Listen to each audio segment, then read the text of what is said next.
ആക്രിപ്പണി. ഈ ആക്രിപ്പണി കാരണം മനുഷ്യന് വെളിയിൽ ഇറങ്ങി നടക്കാൻ വയ്യ. എന്തൊരു നാണക്കേടാന്നറിയോ? എല്ലാരും എന്നോട് ചോദിക്കുക ഭർത്താവിന് എന്തോ ജോലി എന്ന്. അപ്പൊ ആക്രിന്ന് ഞാൻ ആദ്യം ഒന്നും പറയത്തില്ലായിരുന്നു, ബേക്കറിയിലായിരുന്നു പറയുന്നത്. പിന്നെ എടുത്ത് ചോദിക്കുമ്പോൾ ആക്രി എന്ന് പറയുന്നത്.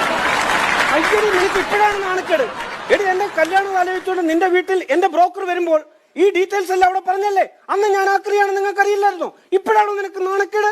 ഞാനെന്ന് പറഞ്ഞോട്ടെ, എന്റെ പൊന്നിയേട്ടാ, ബ്രോക്കർ വന്ന് പറഞ്ഞ എന്തോന്നറിയോ? സ്ക്രാപ്പ് ഡീലർ ആണെന്ന്. ഞാൻ വിചാരിച്ചാണ്ട് വലിയ ഉദ്യോഗസ്ഥനായി സ്ക്രാപ്പ് ഡീലർ എന്ന്. ഞാൻ ആക്രിക്കാരനാണെന്ന്.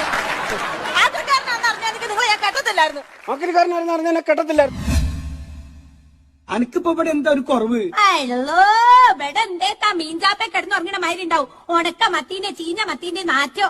എടി ഈ മത്തിനെ കുറിച്ച് ഒരു അക്ഷരം മിണ്ടരുത്. അന്തേത്താ പറഞ്ഞാല് മത്തിങ്ങൾ അമ്മോന്റെ മോളങ്ങാനാ? മത്തി നമ്മള് ദേശീയ മീനാണ്. ആ അത് നിങ്ങൾ അയക്കൂറയും ആകോലിയും ഒന്ന് കൂട്ടാത്തൻ കൊണ്ട് തോന്നത്താണ്.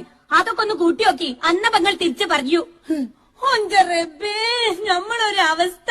ഈ മീൻകാരന്റെ ഒപ്പര ജീവിതാവസാനം മുഴുവൻ ഈ മീനാറ്റവും മണത്ത് കിടക്കേണ്ടി വരുമല്ലോ. പിന്നെ എന്തിനാണ്ട് ഈ മീൻകാരൻ പെണ്ണെണ്ണം വന്നപ്പോ ഈ ഓന്റെ കൂടെ ഇറങ്ങി പുറ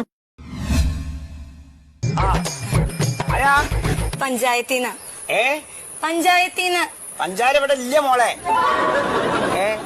പഞ്ചാര അല്ല, പഞ്ചായത്തിന്ന് വാർഡ് മെമ്പർ സത്യശീലം പറഞ്ഞിട്ട് വന്നതാ കൊതുകിന്റെ കാര്യം പറയാൻ. പെൻഷനോ? പെൻഷൻ കിട്ടിയിട്ടില്ല. പെൻഷൻ ഇപ്പൊ കൊറേ ആയി കിട്ടിയിട്ട്. ശരിയായിണ്ടോ? ആന ചിഹ്നം വിളിച്ച കേക്കാത്ത ആളോടാ കൊതുകിന്റെ കാര്യം പറയുന്നത്. അല്ല, ഇവിടൊക്കെ ഈ വെള്ളക്കെട്ടുണ്ടല്ലോ, അത് പാടില്ലാന്ന്. വെള്ളം കെട്ടിക്കിടന്ന മുട്ട കൊതുക് മുട്ടയിടും. മുട്ടയോ? ആ കൊതുക് മുട്ടയിടും. പെൻഷൻ മുട്ടയായിട്ടാ കിട്ടണോ? മുട്ടയായിട്ട് വേണ്ട, എനിക്ക് പൈസ ആയിട്ട് തന്നെ കിട്ടണം. ശരിയാവോ? ആകും. അതെ പിന്നെ അല്ലെങ്കിൽ വേണ്ട.